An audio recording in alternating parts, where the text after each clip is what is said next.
Dear students, after studying this module, you shall be able to know what is meant by pyrolytic elimination. You will be also learning about the type of substrates which undergo pyrolytic elimination, and you will be able to know the mechanism and the stereochemical aspects of the pyrolytic elimination. And you will be also able to distinguish between the various types of pyrolytic elimination and analyze the pyrolytic elimination, especially of the acyclic and alicyclic systems. Let us first understand what is meant by the term pyrolytic elimination. It literally means an elimination reaction occurring in the organic substrate due to the application of heat, because pyrolytic means heat. In organic chemistry, pyrolytic elimination do occur thermally and do not require any additional reagent or solvent to occur, and mostly are carried out in the gaseous phase, though they can also be performed in inert solvents presents.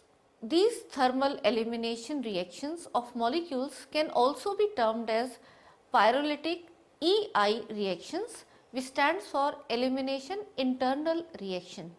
Note that EI is not intramolecular elimination, it is the internal elimination reaction. Now, for example, let us consider the case of ethyl acrylate. If you heat the ethyl acrylate, and this will be leading to the formation of acrylic acid and ethylene, as you can see in the reaction here. Now, let us progress ahead and look at more details of the pyrolytic elimination. We will know about the various pyrolytic eliminations based on the position of the leaving group, and accordingly these may be classified as alpha elimination, beta elimination, or 1,3, 1,4 and so on, or you can say it is 1N elimination. And though out of all these, the beta pyrolytic elimination are the most common.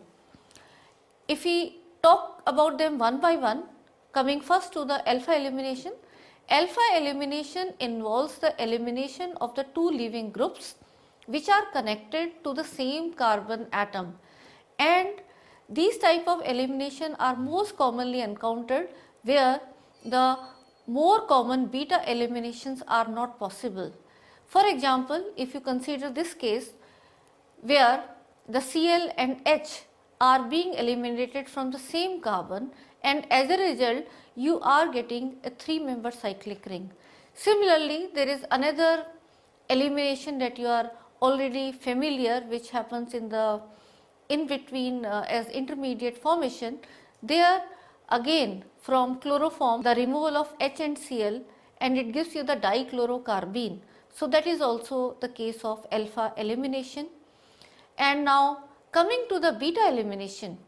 Beta elimination occurs when two groups are lost from the adjacent carbon atoms, and as mentioned, they constitute most of the pyrolytic eliminations with a typical even mechanism, and this is the most common, the very first elimination that you have studied, that is if you have the dehydrohalogenations from the alkyl halides giving you the formation of alkene, or the dehydration of alcohols giving you again the alkene. So all these eliminations which you have normally studied till now, they are in beta elimination, the two groups which are lost are from the adjacent carbon atoms, and in contrast in alpha elimination the two groups which are being lost are from the same carbon. Now, after knowing the alpha and beta eliminations, let us see what are 1,3 and 1N pyrolytic eliminations.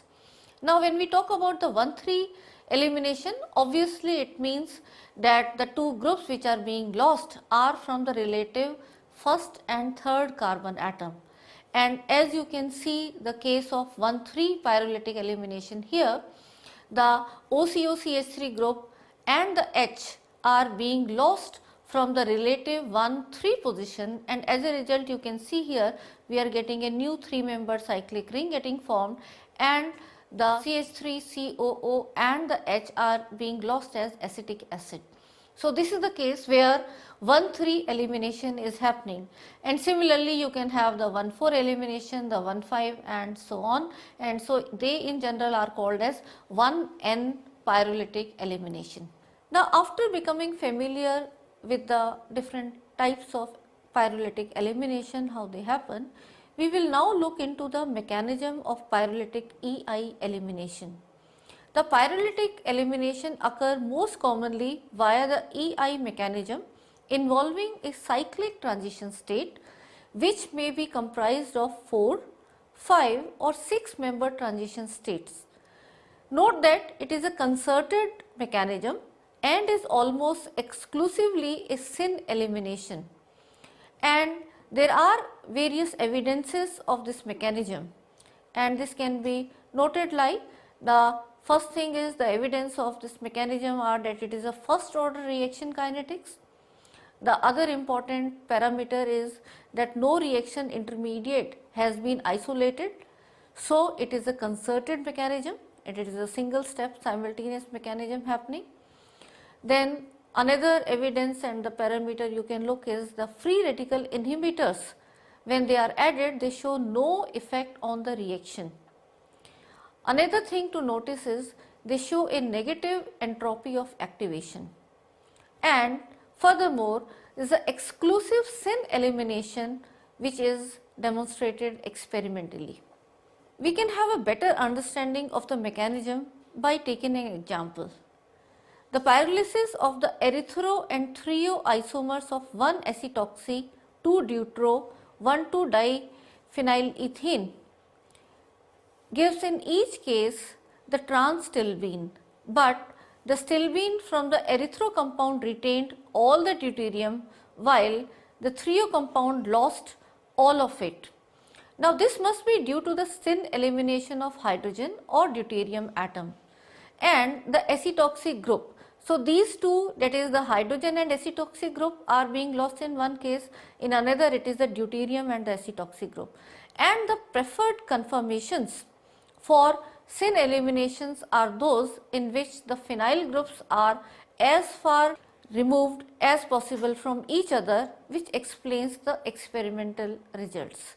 So, if we look at both of these cases, what we find is clearly it is showing that this mechanism proceeds via the syn elimination. Let us now see the different aspects of pyrolytic elimination in acyclic and alicyclic systems.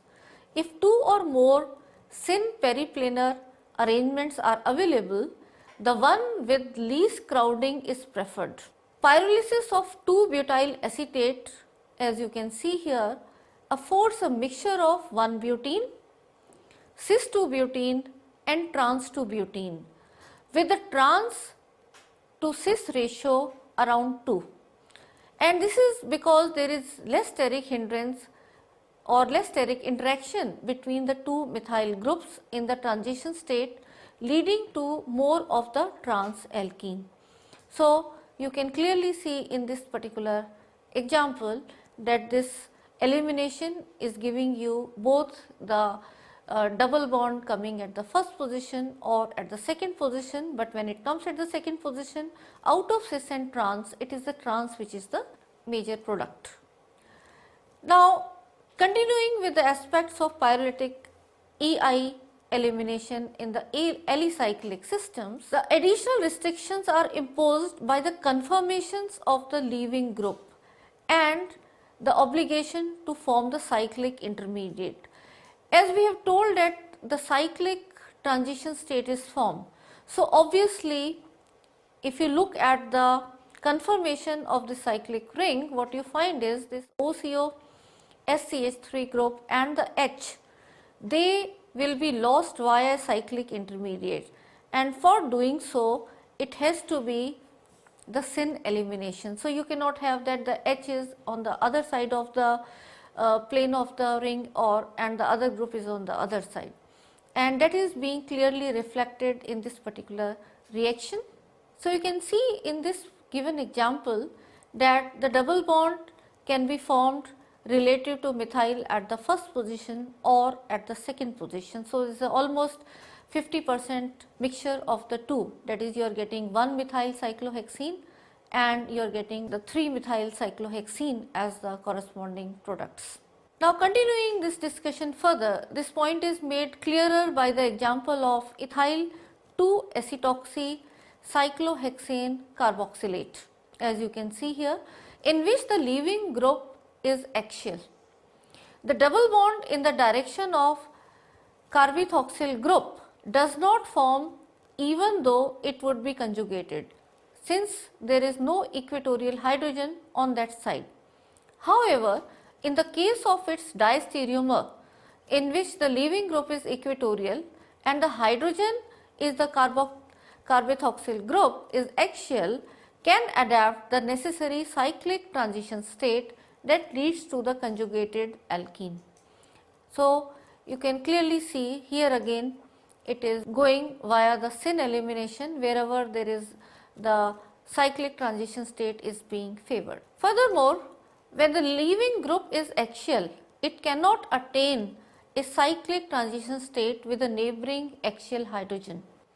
So, when the leaving group is equatorial, on the other hand, it can form the cyclic transition state with either an equatorial which is in trans relationship or axial which is in cis relationship with the hydrogen atom at adjacent carbon, as you can see in the example of methyl cyclohexyl xanthate.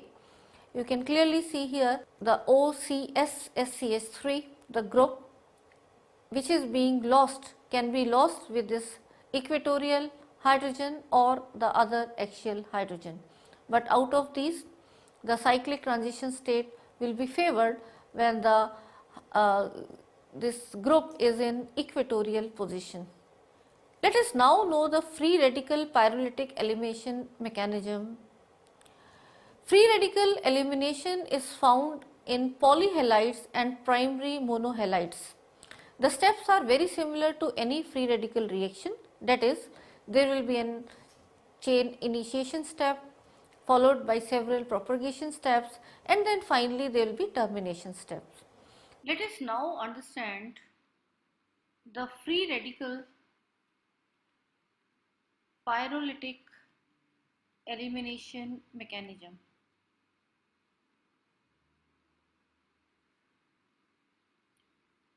This free radical elimination is found in polyhalides and primary monohalides, and here the steps are very similar to the free radical reaction that you are already familiar, that is, there is a chain initiation step,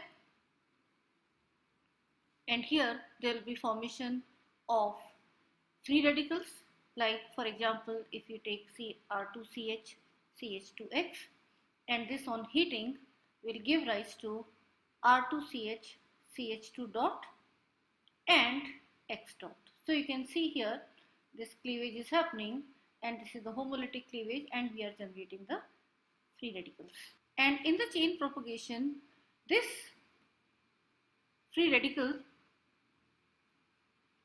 will be attacking or more neutral molecules. So this is the free radical that we had found in the initiation step. You can see it will be abstracting this hydrogen, and as a result there will be formation of this radical. And similarly there will be other possibilities also.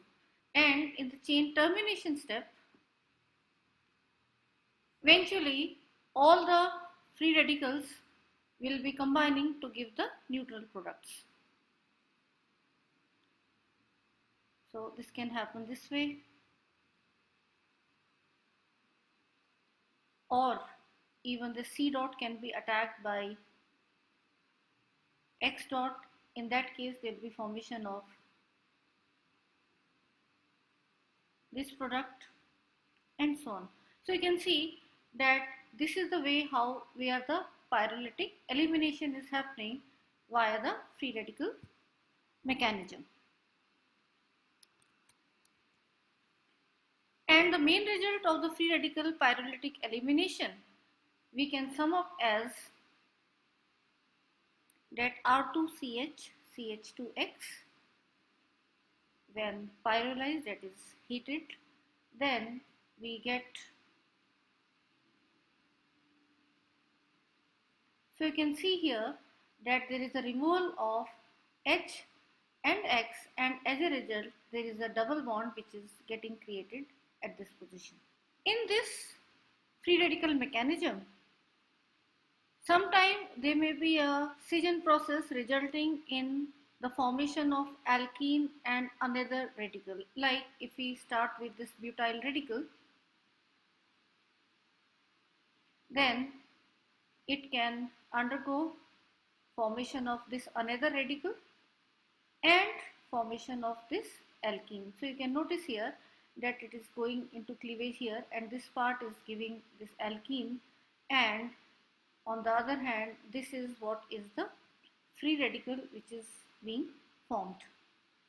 The free radical elimination can be followed by rearrangements, such as you can consider this particular case which is being shown here, which is 9,9-dimethyl fluorine.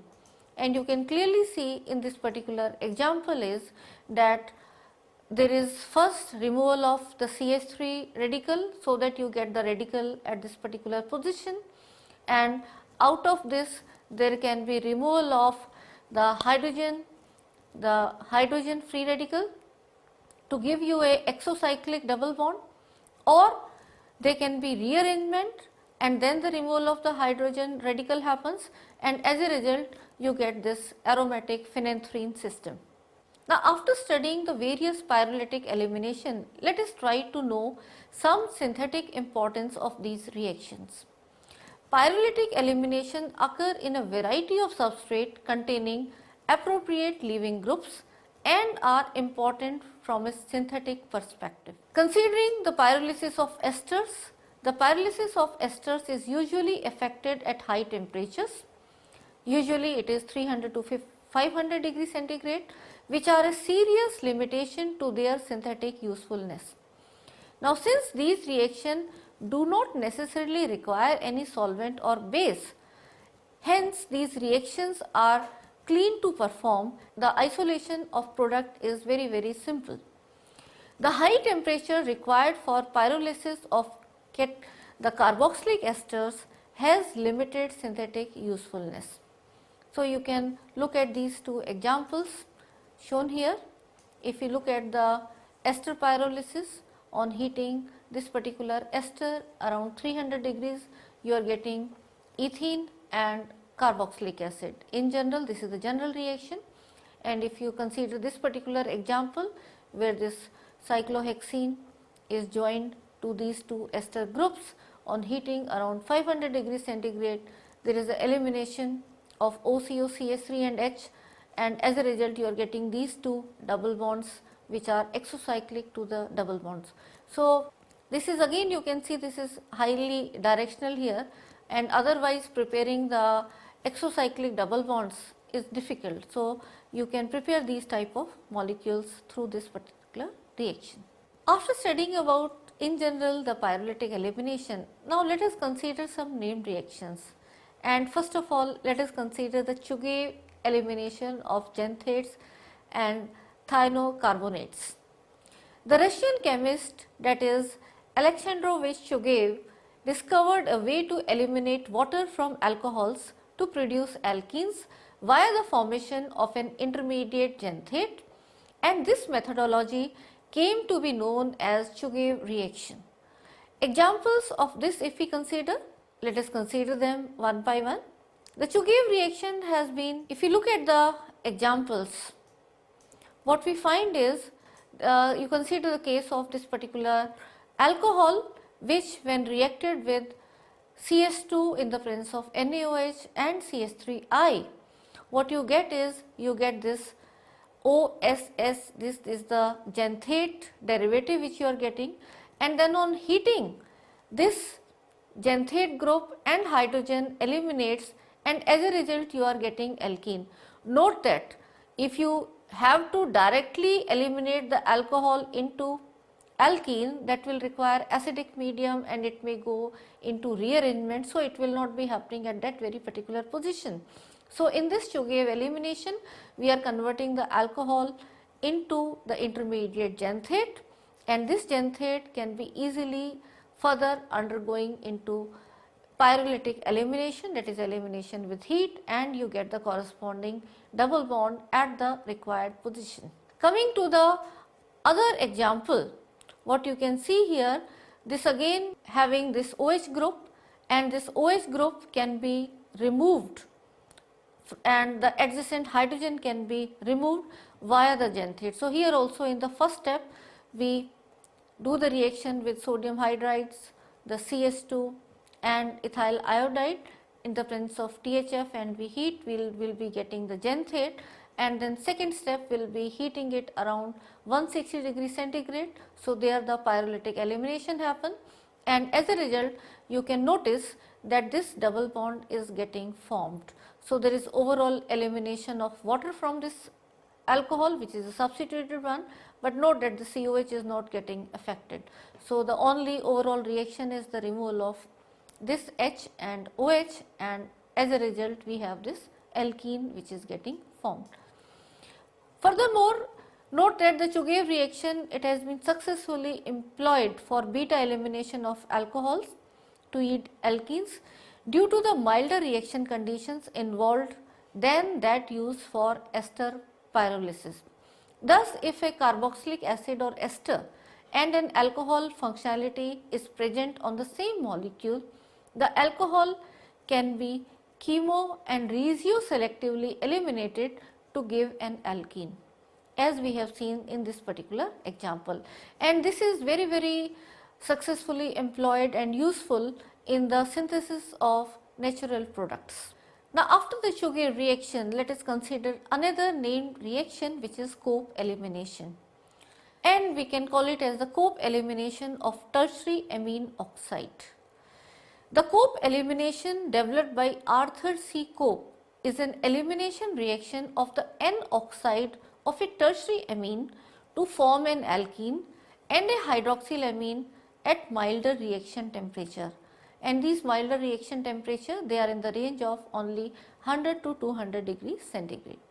The mild condition of the Cope elimination, as you can see in the example, in the synthesis of 1,4-pentadiene, permits the generation of a new alkene bond without eventual rearrangement into conjugation with other unsaturated systems. So, this is very important thing to note, because unlike the eliminations which you have studied earlier, where there is rearrangement which is very common, and if you wish to prepare the molecule having two double bonds, that is a diene at these positions, then it is difficult, because most often you get a conjugated diene which is more stable, because when you have the SAGE-F elimination route, like in acid catalyzed dehydration of alcohols or the dehydrohalogenation of alkyl halides, they will be giving you only a conjugated diene as the major product. So, in contrast, coming to Cope elimination back here, the elimination is giving you a very resio-selective elimination, where you are getting the double bond at this terminal position. The Cope elimination is also a syn elimination if we talk about the stereochemistry, and it involves a 5-member cyclic transition state which must be planar, and it is syn coplanarity which is there. So, again the two living groups, they have to be stereochemical wise, they have to be on the same side, then only the transition state formation is there.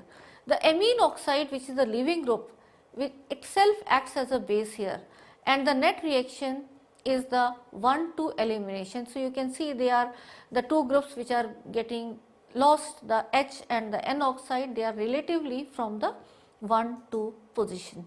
This syn periplanar leaving group and the beta hydrogen positioning, that is a 1,2 positioning of the leaving groups, can be clearly seen from this particular example, where this hydrogen and the N oxide group, they are undergoing a transition state formation. They require their syn periplanar positioning, and these two groups you can see are getting lost from the same side, and that is why you are getting the corresponding geometry of the alkene, where the two methyls are on the same side, and the the substituted hydroxylamine is the byproduct.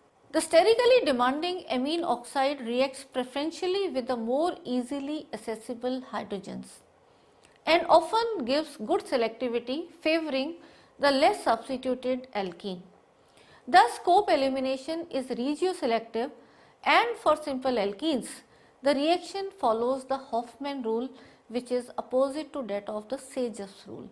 So, as you can clearly see in this particular case, the NMe2, this particular quaternary amine, this will be via the amine oxide, the double bond it gets in this particular second position, where the 71% is there as the product of the trans geometry and it is only 29% product which is of the cis geometry. And if you look at the in between the amine oxide intermediates, you can clearly see why this is 71% and why the other one is only 29%, because when you have this H and amine oxide on the same side, then it is the syn periplanarity which is possible. So, this will be preferred versus the other where the hydrogen and this bulky group are on the same side. So, this particular, although the H and amine oxide are on synplanar, but this conformation will be less stable because of the bulky groups coming very near. So, out of these two, the one which is preferred will be having the less steric hindrance in the conformation, and that will be telling you which should be the major product. Let us consider another example for even more better understanding of cope elimination. As we already now know, cope elimination is regioselective, and how we can get satisfied with this.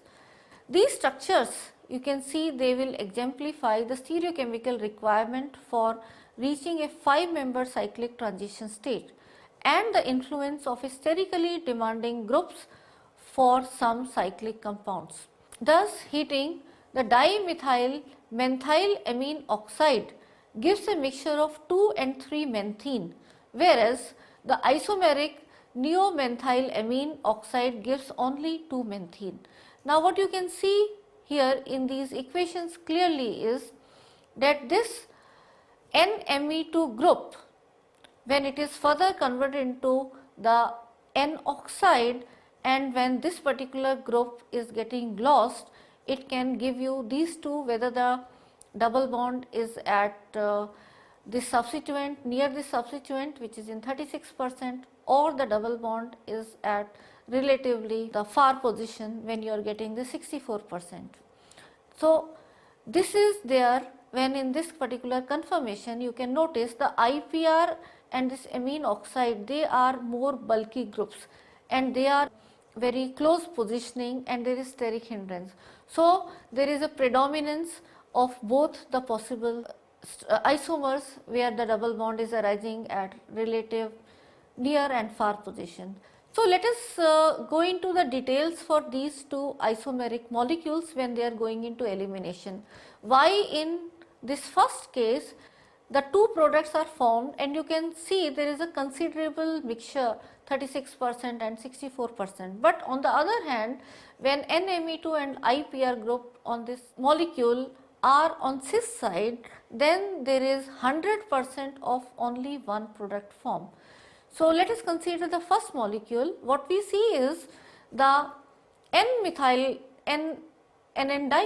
group which has gone into N oxide and the IPR, they are sterically very big, and this IPR and N-methyl, both of them are in equatorial position and they are creating steric hindrance, and that is why you are getting mixture of both the products. On the other hand, if you look at this second case, the N oxide of this N-dimethyl group is now in axial position, and this is relatively far from this isopropyl group. So, what is happening is there is 0% of this elimination which is happening, and there is 100% of this particular elimination which is at the far positioning as compared to this isopropyl group which is there. Now, if we consider sulfoxides with a beta hydrogen, they readily undergo syn elimination on pyrolysis to form alkenes, and this happens via again a cyclic transition state and in a highly stereoselective manner. The sulfoxide pyrolysis usually plays around at 200 degrees centigrade temperature.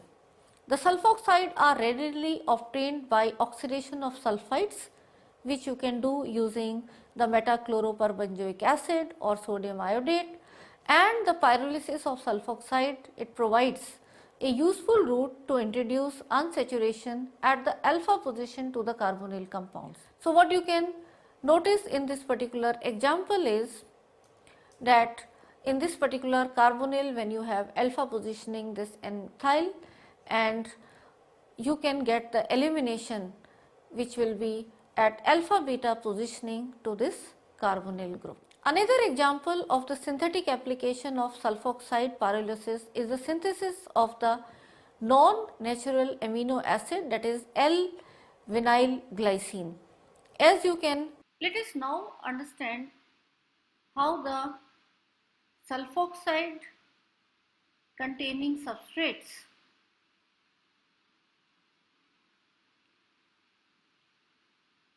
will undergo the pyrolytic reaction. Now, when you look at the sulfur and selenium, they both belong to the same group of the periodic table and they show valencies from 2 to 6.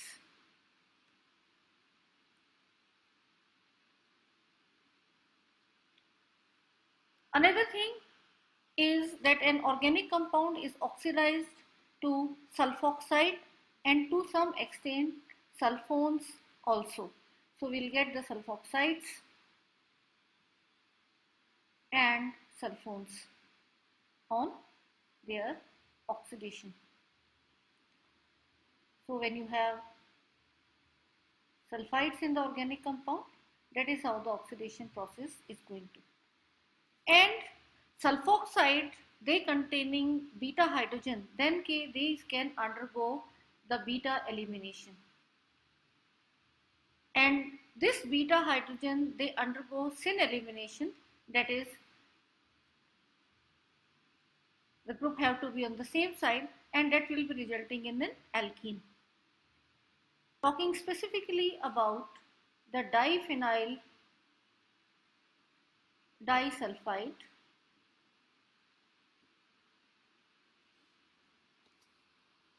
it is used to prepare phenyl alkyl sulfide.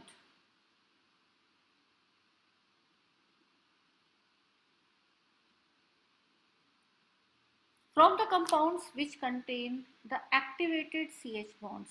What are the activated CH bonds? That is, you will have the electron withdrawing group here as well as electron withdrawing group here. So, you can see here in this reaction the oxidation of this sulfide is happening and as a result we are getting this oxidized product and it is undergoing this syn elimination. You can notice that this group will be lost and there will be formation of double bond between this carbon and this carbon. And this pyrolytic elimination, notice that is going via this 5-member transition state. You can see this transition state is here. So, this is a 5-member transition state.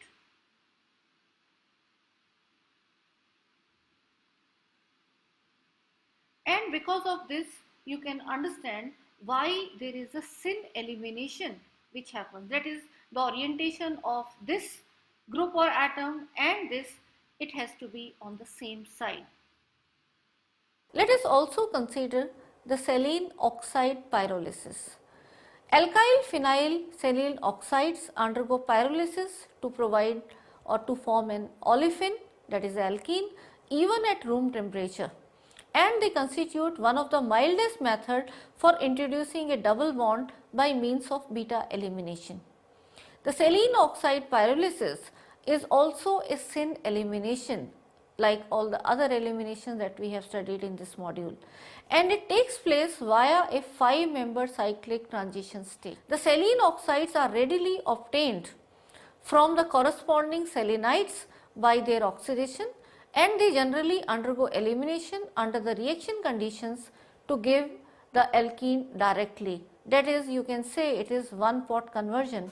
You need not isolate the in between, you can directly subject to the pyrolytic elimination. So, both sulfides and selenites, they stabilize in alpha carbanion, and as mentioned for the sulfoxide case, Selene oxide also provide a way for synthesizing unsaturated carbonyl compounds. However, the Selene oxide pathway is far more superior due to even more milder conditions employed and direct formation of the unsaturated product without isolation of the Selene oxide. So, this makes it even better than the corresponding sulfoxides pyrolytic elimination which we had considered.